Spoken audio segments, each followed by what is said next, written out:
Hello friends, the reading Windows में आपका स्वागत है। बहुत समय पहले की बात है।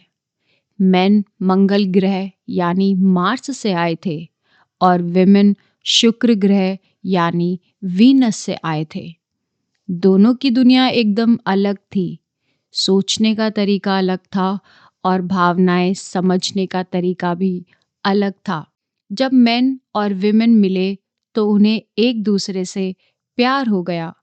उन्होंने साथ रहने का फैसला किया और अर्थ पर आकर रहने लगे। शुरुआत में सब अच्छा था क्योंकि दोनों को याद था कि हम अलग-अलग प्लैनेट से आए हैं। लेकिन समय के साथ एक गलती हुई।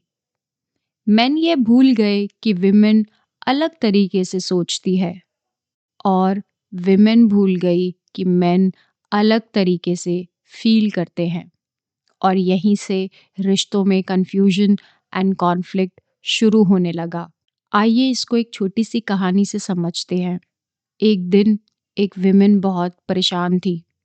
वह अपने पार्टनर को सब कुछ बताती थी, ऑफिस की परेशानी, मन की थकान और दिल की उलझन। वह सिर्फ इतना चाहती थी कि कोई उसे ध्यान से सुने। लेकिन मेन का दिमाग अलग तरह से काम करता है। उसे जैसे ही प्रॉब्लम सुनाई देती है, वह तुरंत सॉल्यूशन देने लगते हैं कि ऐसा कर लो या ये करोगी तो ठीक हो जाएगा। मेन सोचता है मैं हेल्प कर रहा हूँ, लेकिन विमेन सोचती है कि इसे मेरी फीलिंग्स समझ ही नहीं आती। और यहीं पर बात बिगड़ने लगती है। प्रॉब्लम्स बड़ी नहीं होती, बस समझ का गैप बड़ा होता है। आगे किताब में केव और वेव का एक कॉन्सेप्ट बताया गया है। जब मेन परेशान होते हैं तो वे चुप हो जाते हैं। वे अकेले रहना चाहते हैं, जैसे किसी केव में चले गए हों। यहाँ उनका स्ट्रेस संभालने का एक तरीका होता है। लेकिन जब विमेन परेशान होती है तो उनकी इमोशंस वेव की तरह चलती है। उन्हें कभी रोना आता है, कभी बात करने का मन करता है, कभी फील होता है कि कोई साथ चाहिए। अब यहाँ मिसअंडरस्टैंडिंग क्रिएट होती है। मेन चुप रहता है, विमेन सोचने लगती है कि ये दूर जा रहे हैं। विमेन ज्यादा बोलती है तो मेन सोचता है कि इतनी छोटी बात पर इतना इमोशनल क्यों हो रही है। असल में दोनों गलत नहीं होते, बस दोनों की लैंग्वेज अलग होती है। प्यार दिखाने का तरीका भी अलग है। मेन प्यार दिखाते हैं काम करके, जिम्मेदारी उठाकर, हेल्प कर कर या सिक्योरिटी देकर।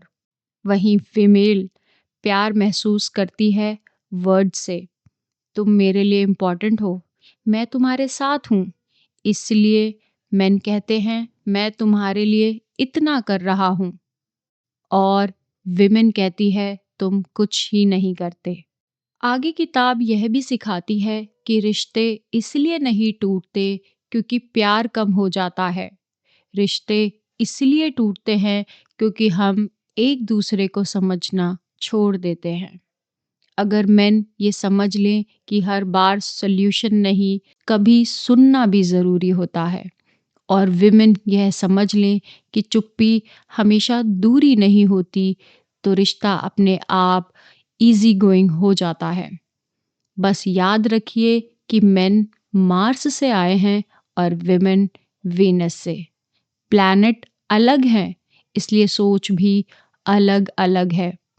और जब यह फ़र्क समझ में आ जाता है तो रिश्ते बोझ नहीं लगते, बल्कि एक सुकून बन जाते हैं।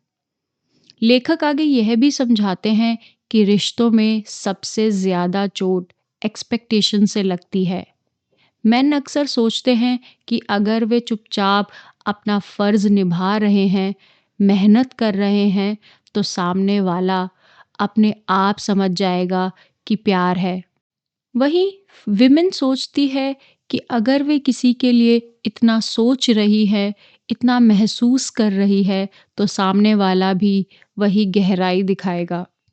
जब ऐसा नहीं होता तो दिल पे सवाल पैदा होता है कि मैं ही ज़्यादा क्यों कर रही हूँ, या मेरी कद्र क्यों नहीं होती। किताब में एक बहुत ही प्रैक्टिकल बात की गई है। मेन को अक्सर प्रेज और ट्रस्ट की ज़रूरत होती है। जब उन पर भरोसा किया जाता है, जब कहा जाता है कि तुम कर सकते हो, तो वे और मजबूत बनते हैं। वही विमेन को केयर और अटेंशन की ज़रूरत होती है। छोटे छोटे शब्द, थोड़ा सा टाइम, बिना वजह की वार्मथ, यही उन्हें सिक्योर महसूस कराती है।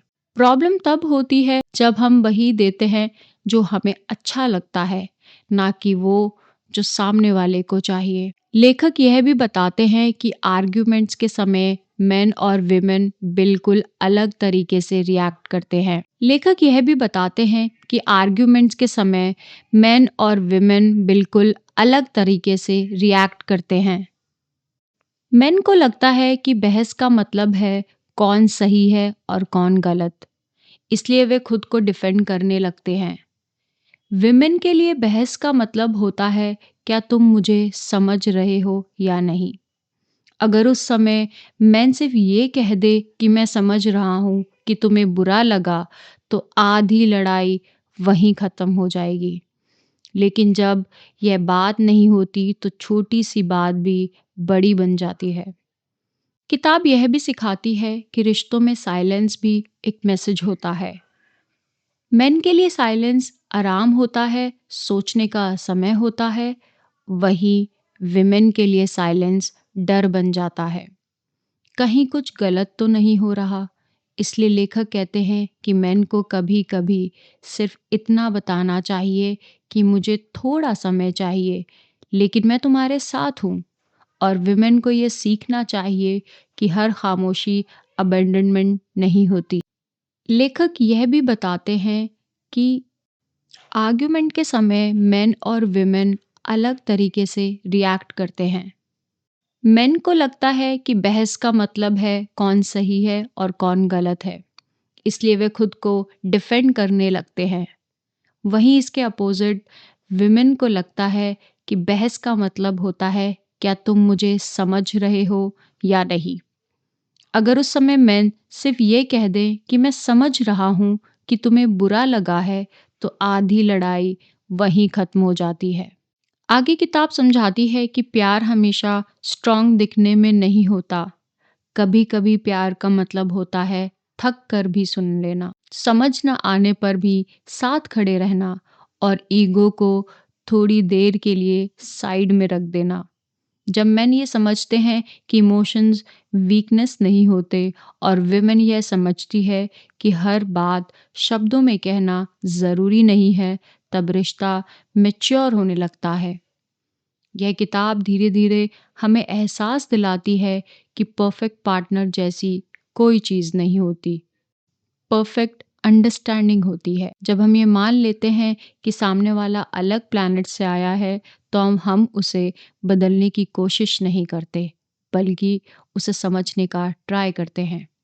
और शायद इस किताब की सबसे बड़ी ताकत है, रिश्ता जीतने की जगह रिश्ता निभाना ज़्यादा ज़रूरी है।